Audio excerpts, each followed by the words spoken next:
ॐ विष्णवे नमः। ॐ लक्ष्मीपतये नमः। ॐ कृष्णाय नमः। ॐ वैकुण्ठाय नमः। ॐ गरुडध्वजाय नमः। ॐ परब्रह्मणे नमः। ॐ जगन्नाथाय नमः। ॐ वासुदेवाय नमः। ॐ त्रिविक्रमाय नमः। ॐ दैत्यान्तकाय नमः। ॐ मधुरिपवे नमः। ॐ तारक्ष्यवाहनाय नमः।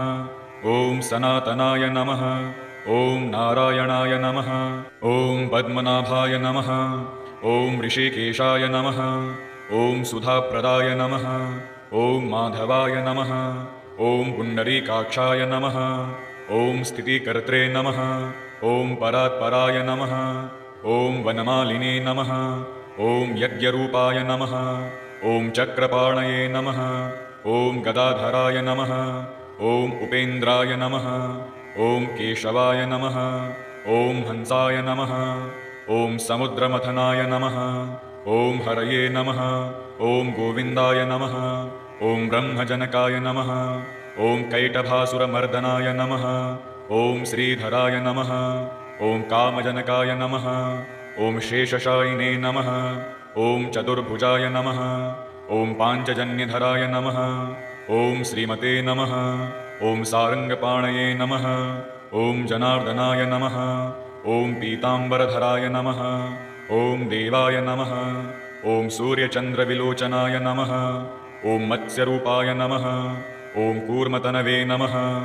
ॐ क्रोडरूपाय नमः। ॐ नृकेसरिणे नमः। ॐ वामनाय नमः। ॐ भार्गवाय नमः। ॐ रामाय नमः। ॐ बलिने नमः। ॐ कल्किने नमः। ॐ हयाननाय नमः। ॐ विश्वम्भराय नमः। ॐ शिशुमाराय नमः। ॐ श्रीकराय नमः। ॐ कपिलाय नमः। ॐ ध्रुवाय नमः। ॐ दत्तात्रेयाय नमः। ॐ अच्युताय नमः। ॐ अनन्ताय नमः। ॐ मुकुन्दाय नमः। ॐ दधिवामनाय नमः। ॐ धन्वन्तरये नमः। ॐ श्रीनिवासाय नमः। ॐ पद्युम्नाय नमः। ॐ पुरुषोत्तमाय नमः। ॐ श्रीवत्कौस्तुभधराय नमः। ॐ मुरारातये नमः। ॐ अधोक्षजाय नमः। ॐ ऋषभाय नमः। ॐ मोहिनीरूपधारिणे नमः। ॐ सङ्कर्षणाय नमः। ॐ पृथवे नमः। ॐ क्षीराब्धिशायिने नमः। ॐ भूतात्मने नमः। ॐ अनिरुद्धाय नमः। ॐ भक्तवत्सलाय नमः। ॐ नराय नमः। ॐ गजेन्द्रवरदाय नमः। ॐ त्रिधाम्ने नमः। ॐ भूतभावनाय नमः। ॐ श्वेतद्वीपसुवास्तव्याय नमः। ॐ सनकादिमुनिध्येयाय नमः। ॐ भगवते नमः। ॐ शङ्करप्रियाय नमः। ॐ नीलकान्ताय नमः। ॐ धराकान्ताय नमः। ॐ वेदात्मने नमः। ॐ वादरायणाय नमः। ॐ भागीरथीजन्मभूमिपादपद्माय नमः। ॐ सीताम्प्रभवे नमः। ॐ स्वभुवे नमः। ॐ विभवे नमः। ॐ घनश्यामाय नमः। ॐ जगत्कारणाय नमः। ॐ अव्याय नमः। ॐ बुद्धावताराय नमः। ॐ शान्तात्मने नमः। ॐ लीलामानुषविग्रहाय नमः। ॐ दामोदराय नमः। ॐ विराड्रूपाय नमः। ॐ भूतभव्यभवत्प्रभवे नमः। ॐ आदिदेवाय नमः। ॐ देवदेवाय नमः। ॐ प्रह्लादपरिपालकाय नमः। ॐ श्रीमहाविष्णवे नमः। ॐ विष्णवे नमः। ॐ लक्ष्मीपतये नमः। ॐ कृष्णाय नमः। ॐ वैकुण्ठाय नमः। ॐ गरुडध्वजाय नमः। ॐ परब्रह्मणे नमः। ॐ जगन्नाथाय नमः। ॐ वासुदेवाय नमः। ॐ त्रिविक्रमाय नमः। ॐ दैत्यान्तकाय नमः। ॐ मधुरिपवे नमः। ॐ तारक्ष्यवाहनाय नमः। ॐ सनातनाय नमः। ॐ नारायणाय नमः। ॐ पद्मनाभाय नमः। ॐ ऋषिकेशाय नमः। ॐ सुधाप्रदाय नमः। ॐ माधवाय नमः। ॐ पुण्डरीकाक्षाय नमः। ॐ स्थितिकर्त्रे नमः। ॐ परात्पराय नमः। ॐ वनमालिने नमः। ॐ यज्ञरूपाय नमः। ॐ चक्रपाणये नमः। ॐ गदाधराय नमः। ॐ उपेन्द्राय नमः। ॐ केशवाय नमः। ॐ हंसाय नमः। ॐ समुद्रमथनाय नमः। ॐ हरये नमः। ॐ गोविन्दाय नमः। ॐ ब्रह्मजनकाय नमः। ॐ कैटभासुरमर्दनाय नमः। ॐ श्रीधराय नमः। ॐ कामजनकाय नमः। ॐ शेषशायिने नमः। ॐ चतुर्भुजाय नमः। ॐ पाञ्चजन्यधराय नमः। ॐ श्रीमते नमः। ॐ सारङ्गपाणये नमः। ॐ जनार्दनाय नमः। ॐ पीताम्बरधराय नमः। ॐ देवाय नमः। ॐ सूर्यचन्द्रविलोचनाय नमः। ॐ मत्स्यरूपाय नमः। ॐ कूर्मतनवे नमः। ॐ क्रोडरूपाय नमः। ॐ नृकेसरिणे नमः। ॐ वामनाय नमः। ॐ भार्गवाय नमः। ॐ रामाय नमः। ॐ बलिने नमः। ॐ कल्किने नमः।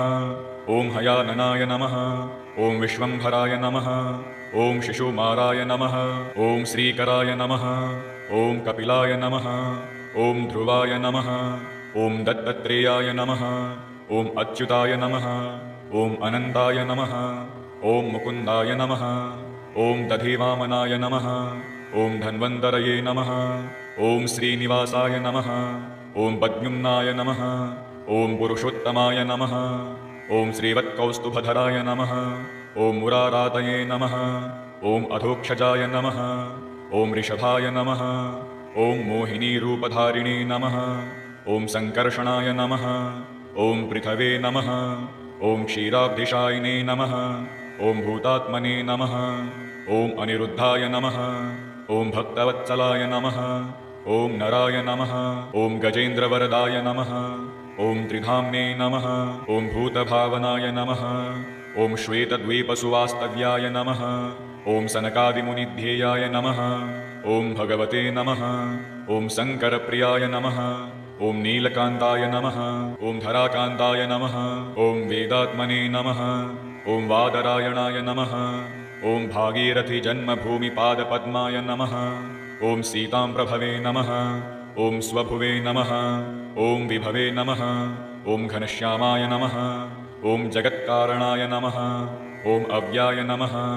ॐ बुद्धावताराय नमः। ॐ शान्तात्मने नमः। ॐ लीलामानुषविग्रहाय नमः। ॐ दामोदराय नमः। ॐ विराड्रूपाय नमः। ॐ भूतभव्यभवत्प्रभवे नमः। ॐ आदिदेवाय नमः। ॐ देवदेवाय नमः। ॐ प्रह्लादपरिपालकाय नमः। ॐ श्रीमहाविष्णवे नमः। ॐ विष्णवे नमः। ॐ लक्ष्मीपतये नमः। ॐ कृष्णाय नमः। ॐ वैकुण्ठाय नमः। ॐ गरुडध्वजाय नमः। ॐ परब्रह्मणे नमः। ॐ जगन्नाथाय नमः। ॐ वासुदेवाय नमः। ॐ त्रिविक्रमाय नमः। ॐ दैत्यान्तकाय नमः। ॐ मधुरिपवे नमः। ॐ तारक्ष्यवाहनाय नमः। ॐ सनातनाय नमः। ॐ नारायणाय नमः। ॐ पद्मनाभाय नमः। ॐ ऋषिकेशाय नमः। ॐ सुधाप्रदाय नमः। ॐ माधवाय नमः। ॐ पुण्डरीकाक्षाय नमः। ॐ स्थितिकर्त्रे नमः। ॐ परात्पराय नमः। ॐ वनमालिने नमः। ॐ यज्ञरूपाय नमः। ॐ चक्रपाणये नमः। ॐ गदाधराय नमः। ॐ उपेन्द्राय नमः। ॐ केशवाय नमः। ॐ हंसाय नमः। ॐ समुद्रमथनाय नमः। ॐ हरये नमः। ॐ गोविन्दाय नमः।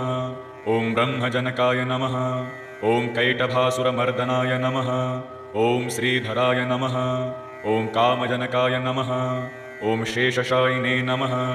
ॐ चतुर्भुजाय नमः। ॐ पाञ्चजन्यधराय नमः। ॐ श्रीमते नमः। ॐ सारङ्गपाणये नमः। ॐ जनार्दनाय नमः। ॐ पीताम्बरधराय नमः। ॐ देवाय नमः। ॐ सूर्यचन्द्रविलोचनाय नमः।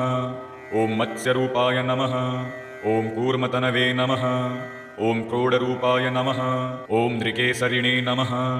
ॐ वामनाय नमः। ॐ भार्गवाय नमः। ॐ रामाय नमः। ॐ बलिने नमः। ॐ कल्किने नमः। ॐ हयाननाय नमः। ॐ विश्वम्भराय नमः। ॐ शिशुमाराय नमः। ॐ श्रीकराय नमः। ॐ कपिलाय नमः। ॐ ध्रुवाय नमः। ॐ दत्तात्रेयाय नमः। ॐ अच्युताय नमः। ॐ अनन्ताय नमः। ॐ मुकुन्दाय नमः। ॐ दधिवामनाय नमः। ॐ धन्वन्तरये नमः। ॐ श्रीनिवासाय नमः। ॐ पद्युम्नाय नमः। ॐ पुरुषोत्तमाय नमः।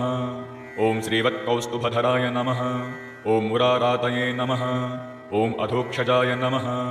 ॐ ऋषभाय नमः। ॐ मोहिनीरूपधारिणे नमः। ॐ सङ्कर्षणाय नमः। ॐ पृथवे नमः।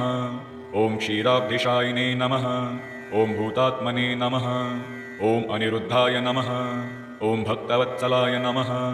ॐ नराय नमः। ॐ गजेन्द्रवरदाय नमः। ॐ त्रिधाम्ने नमः। ॐ भूतभावनाय नमः। ॐ श्वेतद्वीपसुवास्तव्याय नमः।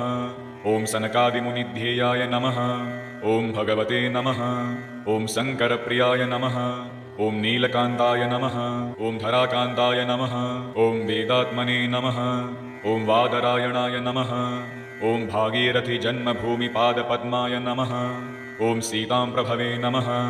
ॐ स्वभुवे नमः। ॐ विभवे नमः। ॐ घनश्यामाय नमः। ॐ जगत्कारणाय नमः। ॐ अव्याय नमः। ॐ बुद्धावताराय नमः। ॐ शान्तात्मने नमः। ॐ लीलामानुषविग्रहाय नमः। ॐ दामोदराय नमः। ॐ विराड्रूपाय नमः। ॐ भूतभव्यभवत्प्रभवे नमः। ॐ आदिदेवाय नमः। ॐ देवदेवाय नमः। ॐ प्रह्लादपरिपालकाय नमः। ॐ श्रीमहाविष्णवे नमः। ॐ विष्णवे नमः। ॐ लक्ष्मीपतये नमः। ॐ कृष्णाय नमः। ॐ वैकुण्ठाय नमः। ॐ गरुडध्वजाय नमः। ॐ परब्रह्मणे नमः। ॐ जगन्नाथाय नमः। ॐ वासुदेवाय नमः। ॐ त्रिविक्रमाय नमः। ॐ दैत्यान्तकाय नमः। ॐ मधुरिपवे नमः। ॐ तारक्ष्यवाहनाय नमः। ॐ सनातनाय नमः। ॐ नारायणाय नमः। ॐ पद्मनाभाय नमः। ॐ ऋषिकेशाय नमः। ॐ सुधाप्रदाय नमः। ॐ माधवाय नमः। ॐ पुण्डरीकाक्षाय नमः। ॐ स्थितिकर्त्रे नमः। ॐ परात्पराय नमः। ॐ वनमालिने नमः। ॐ यज्ञरूपाय नमः। ॐ चक्रपाणये नमः। ॐ गदाधराय नमः। ॐ उपेन्द्राय नमः। ॐ केशवाय नमः। ॐ हंसाय नमः। ॐ समुद्रमथनाय नमः। ॐ हरये नमः। ॐ गोविन्दाय नमः। ॐ ब्रह्मजनकाय नमः। ॐ कैटभासुरमर्दनाय नमः। ॐ श्रीधराय नमः। ॐ कामजनकाय नमः। ॐ शेषशायिने नमः। ॐ चतुर्भुजाय नमः। ॐ पाञ्चजन्यधराय नमः। ॐ श्रीमते नमः। ॐ सारङ्गपाणये नमः। ॐ जनार्दनाय नमः। ॐ पीताम्बरधराय नमः। ॐ देवाय नमः। ॐ सूर्यचन्द्रविलोचनाय नमः। ॐ मत्स्यरूपाय नमः।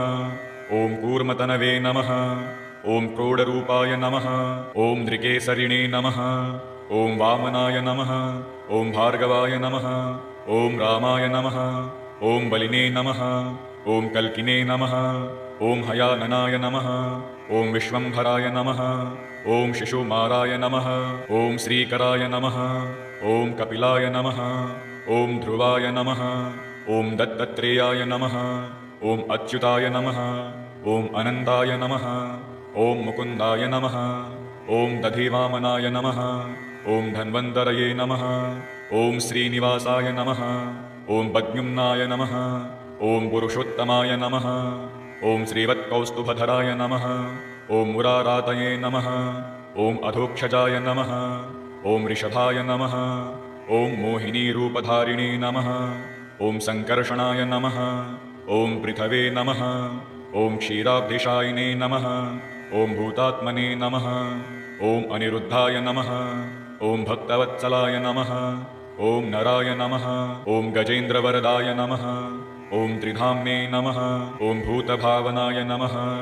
ॐ श्वेतद्वीपसुवास्तव्याय नमः। ॐ सनकादिमुनिध्येयाय नमः।